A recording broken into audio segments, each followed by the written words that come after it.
The radio operator at 15th Army headquarters near Calais listened to the Allied transmissions on the night of June 5, 1944. Static crackled through his headset as coded messages filled the airwaves. Exactly the pattern intelligence had warned would precede an invasion. Across the Strait of Dover, barely 21 miles away, General George Patton's massive 1st United States Army Group was preparing to strike. At least, that's what every piece of German intelligence indicated. When the Allied invasion came at dawn the next morning, it landed not at Calais, but at beaches in Normandy, 140 miles to the southwest. In the war rooms of Berlin and Paris, German commanders studied their maps with satisfaction, tinged with relief. The Normandy assault involved only limited forces. The real blow, the main invasion everyone had anticipated for months, remained poised across from Calais under Patton's command. Adolf Hitler himself expressed confidence in this assessment. His intelligence services had tracked Patton's movements for months through aerial reconnaissance, intercepted radio communications, and reports from agents in England. The American general's presence at Dover meant one thing: the shortest route across the Channel, the natural path into the heart of Germany, would be the site of the true invasion. What the Germans didn't know was that Patton's army didn't exist. The 1st United States Army Group was the most elaborate deception operation in military history. Across the fields of Kent and Essex, inflatable tanks sat in neat formations visible from the air. Wooden landing craft bobbed in harbors along the southeastern coast. Radio operators transmitted thousands of messages, simulating the communications of a massive force preparing for invasion. Double agents fed carefully crafted intelligence to their German handlers. The entire apparatus existed for one purpose: to convince German high command that Patton, the general they feared most, was waiting to strike at Calais.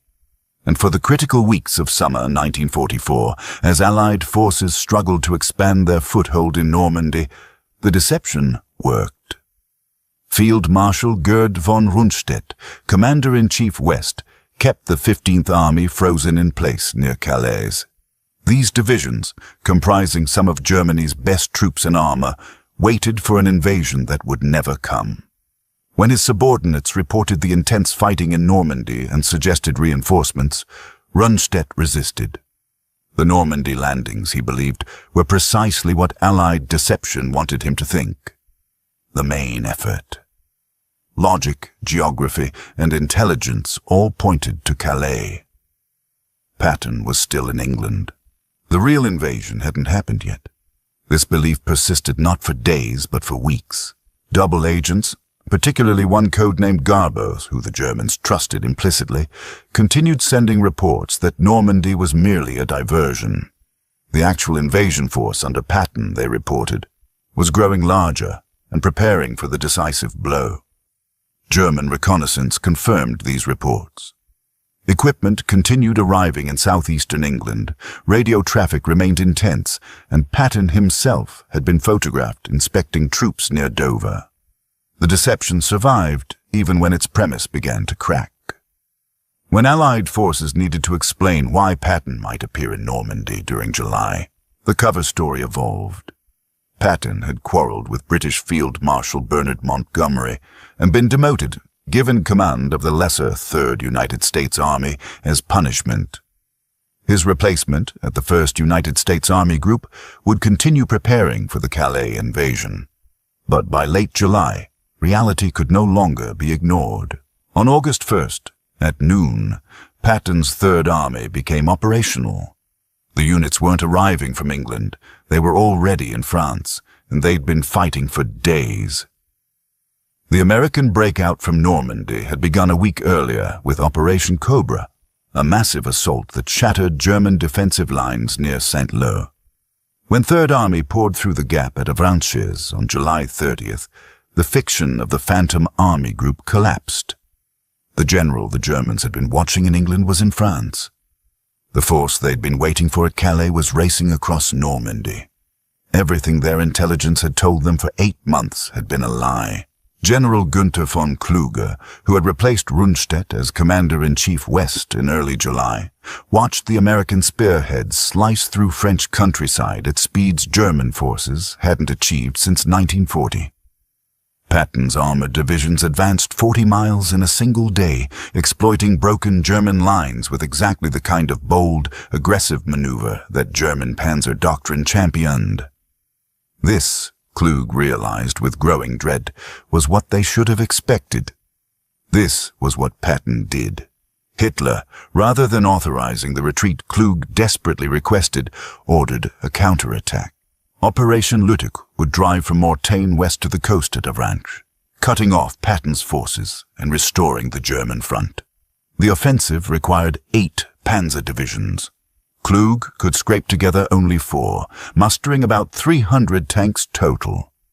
They attacked in darkness on August 7th. Within 3 days, the counter-offensive had failed completely. American artillery, anti-tank defenses, and fighter bombers destroyed over 100 German tanks. Patton's forces, rather than being cut off, were already racing east toward Le Mans, threatening to encircle the very German units trying to cut them off. On August 8th, Kluge sent increasingly frantic messages to Berlin. The entire German position in Normandy was being outflanked. Immediate withdrawal was essential. Hitler refused. Press the attack, he ordered. The counter-offensive would continue. The decision was catastrophic. While German forces remained committed to a failed offensive, American and British units closed around them from both sides. The Falaise Pocket, a killing ground 12 miles wide, became the escape route for German forces fleeing east. Artillery and air attacks turned the gap into a charnel house. Some 100,000 German soldiers managed to escape, but they left behind mountains of destroyed equipment and thousands of dead. Those who survived would spend the coming months being pursued, outmaneuvered, and defeated by the very general they'd been told was still waiting in England. In the German officer corps, understanding came in stages. The first realization was tactical. Patton's Third Army was in France and moving with terrifying speed. The second was strategic. The entire Calais deception had been false, which meant German dispositions had been wrong for months. The third realization, which settled in as Patton's forces swept across France in August, was more personal and more troubling. This was the general they'd feared all along, and he was exactly as dangerous as they'd believed. Captain Oskar Steiger, a German intelligence officer, noted in his diary that Patton's movements showed what he called a second sight for armored warfare. The American general anticipated German responses, positioned his forces to exploit weaknesses before those weaknesses fully developed, and maintained offensive momentum that left defenders constantly reacting rather than planning. It was, Steiger wrote, the kind of operational art that German commanders had perfected in Poland and France. Seeing it used against them by an American was deeply unsettling. The pattern repeated throughout August and into September. Patton's Third Army captured city after city. Le Mans on August 8th, Chartres on August 16th, Orléans on August 16th, the Loire River crossings by August 20th. His forces covered 400 miles in 1 month, a pace of advance that German armies hadn't sustained since the opening weeks of Barbarossa against the Soviet Union. Field Marshal Walter Model, brought in to replace Kluge on August 17th, was Germany's expert at defensive warfare. Known as What? For his ability to stabilize collapsing fronts on the Eastern Front, Model specialized in conducting fighting withdrawals that preserved forces for future operations. Against Patton's pursuit across France, even Model's expertise barely sufficed.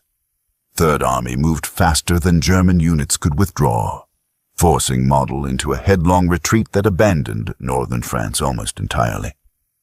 By the end of August, Allied forces had liberated Paris and stood on the German border in some sectors. The Normandy campaign, which Hitler had vowed to turn into the Allies' graveyard, had become the destruction of German military power in the West. When the war ended and German commanders were interrogated, a different kind of testimony emerged. The wartime assessments, the intelligence reports, the operational analyses all documented what Patton had done. The post-war statements revealed what German commanders thought of who he was. General Günther Blumentritt, who had served as chief of staff to both Rundstedt and Kluge, put it most directly in a study he wrote for the United States Army. The Germans, he explained, regarded Patton extremely highly as the most aggressive panzer general of the Allies.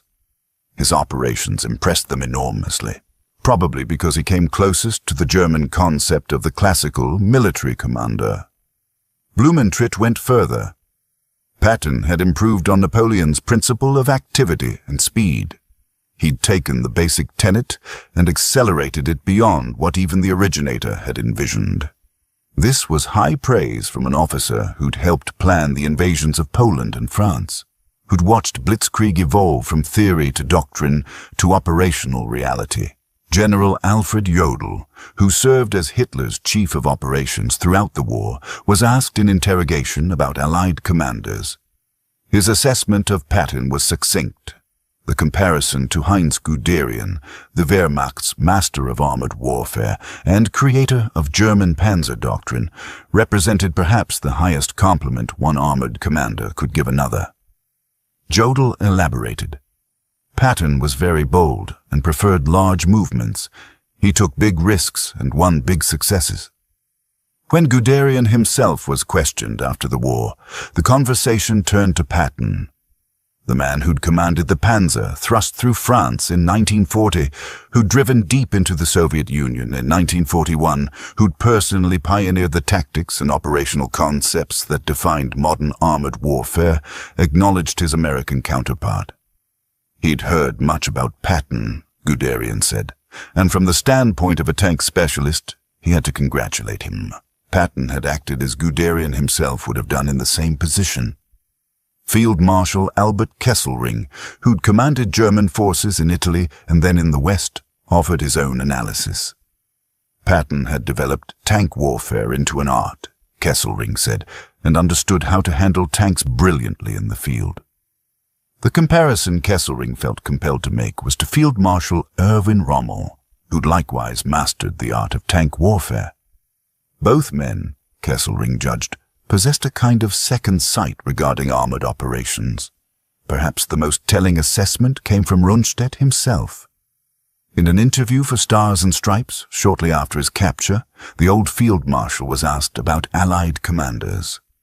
His response was characteristically brief. "He is your best." These statements, delivered after defeat, after the campaigns were over and the outcome decided, carried weight precisely because they came without strategic purpose. German commanders had nothing to gain by praising their conquerors.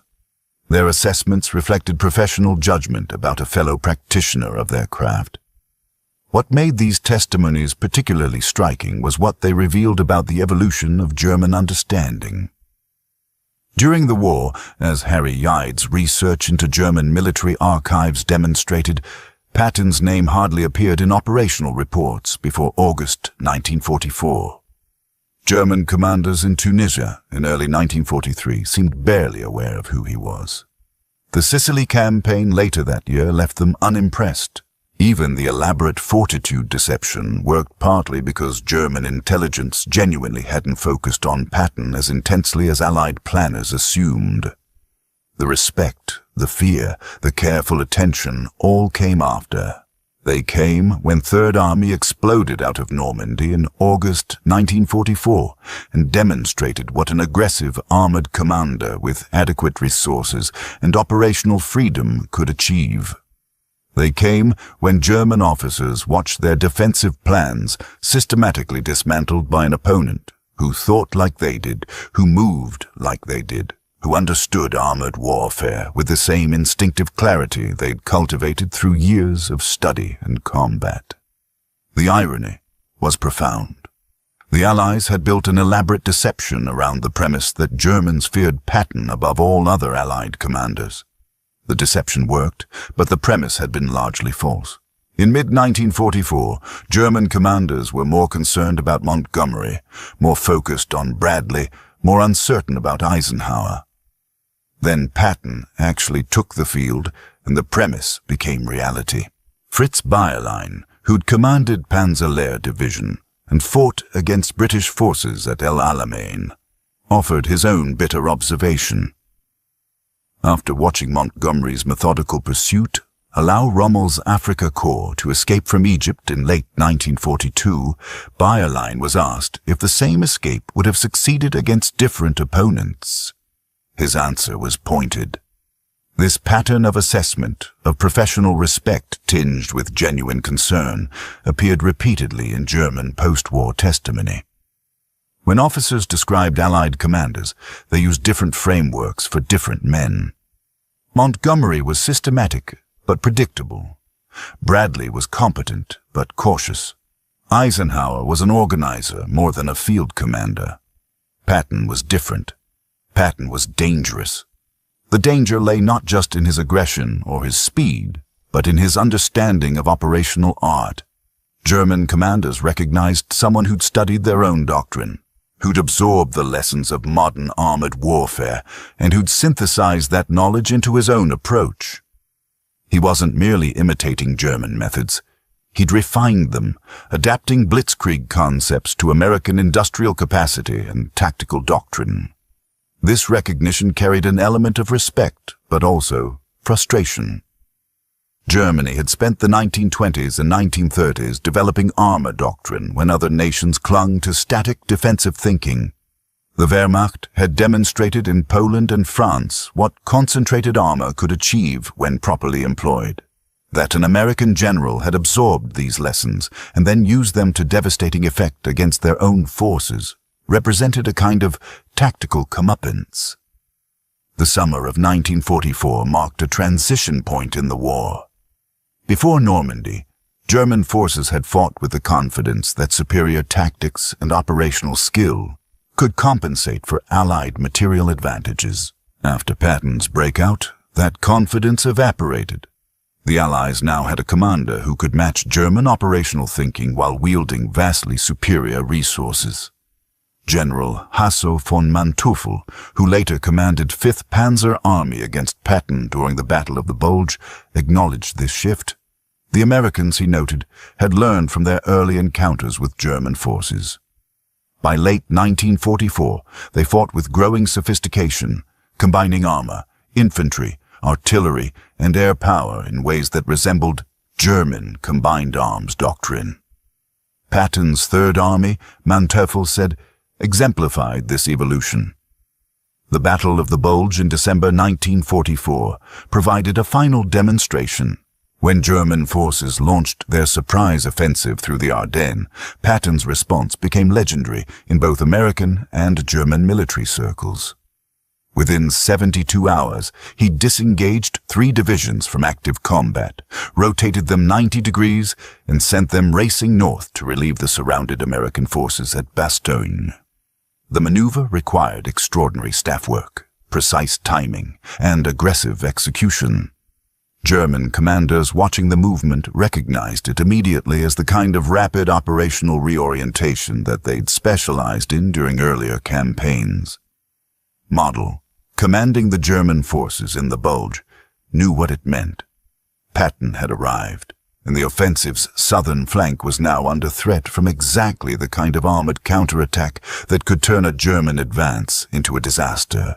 When Allied intelligence officers interviewed captured German officers after the Bulge, many expressed surprise not at Patton's relief of Bastogne, but at the speed with which he'd accomplished it. This was the warfare they understood, executed at a tempo that matched or exceeded their own capabilities. In the final months of the war, as Third Army drove into Germany itself, the pattern continued. German forces fought desperate defensive actions, trying to preserve what remained of their military power. Against Montgomery's methodical advance in the north and Bradley's steady pressure in the center, they could sometimes organize effective resistance. Against Patton's drives, they found themselves constantly outpaced, outmaneuvered, and outfought.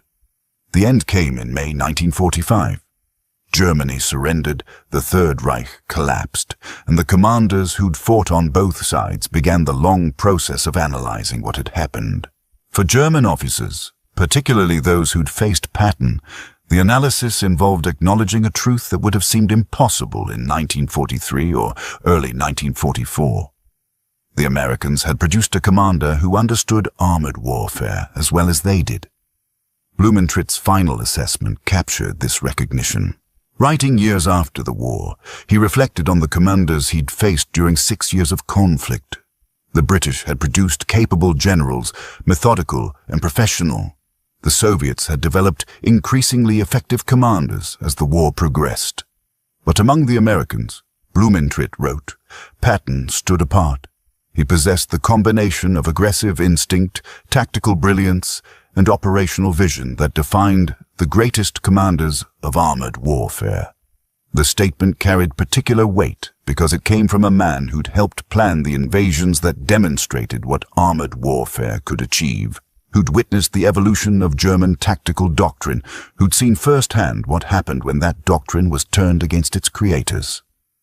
In the summer of 1944, when German generals realized that Patton was real and coming for them, they understood they faced not just an enemy, but a challenge to their professional identity. For years, German forces had dominated European battlefields through superior tactics and operational skill. Now an American general was beating them at their own game. The realization didn't come all at once. It built through accumulated evidence. The speed of the Normandy breakout, the precision of Third Army's movements, the aggressive exploitation of opportunities that German doctrine would have prescribed. Each engagement, each maneuver, each operation added to the understanding that this opponent was different. When Rundstedt said Patton was the Allies' best, he wasn't speaking from sentiment or attempting flattery. He was delivering a professional assessment based on having faced multiple Allied commanders under various circumstances. The judgment reflected what he and his fellow officers had learned through hard experience in France. The deception that kept German forces waiting at Calais while the real invasion landed elsewhere represented an intelligence failure of historic proportions. But the deeper failure, the more personally troubling one for German commanders, was in underestimating what Patton would do once unleashed. Allied intelligence had assumed Germans feared him. The irony was that they hadn't feared him enough, not until they saw what he could accomplish with an entire army and the freedom to use it. The final testimony came not from formal interrogations, but from private conversations among captured German officers. American intelligence personnel, listening to these discussions, noted a recurring theme. When German commanders talked among themselves about Allied generals, about the campaigns in France and Germany, about what had gone wrong and why, Patton's name appeared repeatedly. They spoke of him with the kind of frustrated respect that professionals reserve for opponents who've genuinely outperformed them. They analyzed his methods, discussed his techniques, tried to understand how an American had absorbed and then exceeded their own doctrine. The conversations revealed men grappling with a truth that challenged their assumptions about German military superiority. In the end, what German generals said when they realized Patton was real and coming for them evolved across 3 stages. First came the shock of recognition. The Phantom Army had been a fiction, and the general they'd been told was in England was actually tearing through France. Then came the tactical acknowledgement. This opponent understood armored warfare at a level that demanded serious respect. Finally came the post-war assessment. Among Allied commanders, this was the one who'd fought like a German general at the height of German tactical skill. Blumentritt perhaps expressed it most completely in a statement that combined professional admiration with the bitter knowledge of defeat. Patton, he wrote, came closest to the German concept of the classical military commander. This wasn't merely acknowledging competence. This was recognizing a peer, someone who understood warfare the way they did, who'd studied the same principles and reached the same conclusions about how armored forces should be employed. The recognition came too late to change the outcome. By the time German commanders fully appreciated what Patton represented, the Normandy campaign was lost, France was being liberated, and the road to Berlin lay open. But the acknowledgement mattered, not for the war's outcome, but for what it revealed about the evolution of American military capability.